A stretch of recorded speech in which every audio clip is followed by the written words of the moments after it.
വയനാട്ടിൽ പിടിച്ച തോൽപ്പെട്ടി 17 എന്ന കടുവയെ തിരുവനന്തപുരം മൃഗശാലയിലേക്ക് എത്തിച്ചിരിക്കുന്നു. നിലവിൽ കടുവയ്ക്ക് ആരോഗ്യ പ്രശ്നങ്ങളൊന്നും ഇല്ല എന്ന മൃഗഡോക്ടർ സ്ഥിരീകരിച്ചു. കടുവ 21 ദിവസം ക്വാറന്റീൻ നിരീക്ഷണത്തിലായിരിക്കും. നിലവിൽ മൃഗശാലയിൽ 4 കടുവകളുണ്ട്.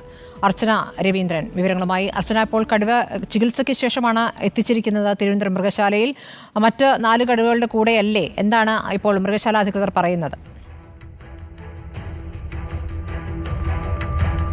ഇന്ന് രാവിലെ 9 മണിയോട് കൂടിയായിരുന്നു കടുവയെ തിരുവനന്തപുരം മൃഗശാലയിൽ എത്തിച്ചത്. നമുക്കറിയാം, കഴിഞ്ഞ മാസം 23-ാം തീയതിയായിരുന്നു കടുവയെ അത്തരത്തിൽ വനം വകുപ്പ് കൂട്ടിലാക്കിയത്. ഈ ഒരു സാഹചര്യത്തിൽ തുടർന്ന് ഇരുളം ഫോറസ്റ്റ് സ്റ്റേഷനിൽ ചികിത്സയിലായിരുന്നു കടുവ. തുടർന്നാണ് ഇന്നലെ വൈകുന്നേരത്തോടുകൂടി വയനാട്ടിൽ നിന്നും കടുവയെ തിരുവനന്തപുരത്ത് എത്തിച്ചത്. ഇന്ന് രാവിലത്തോടെ തിരുവനന്തപുരത്തും കടുവ എത്തിയിട്ടുണ്ട്. നിലവിൽ ആരോഗ്യസ്ഥിതി മോശമല്ല എന്ന കാര്യമാണ് മൃഗ ഡോക്ടർ അറിയിക്കുന്നതും. എന്നാൽ 21 ദിവസത്തെ ക്വാറന്റൈൻ ഇത്തരത്തിൽ കടുവയ്ക്ക് നൽകുമെന്ന കാര്യവും മൃഗ ഡോക്ടർ അറിയിക്കുന്നുണ്ട്.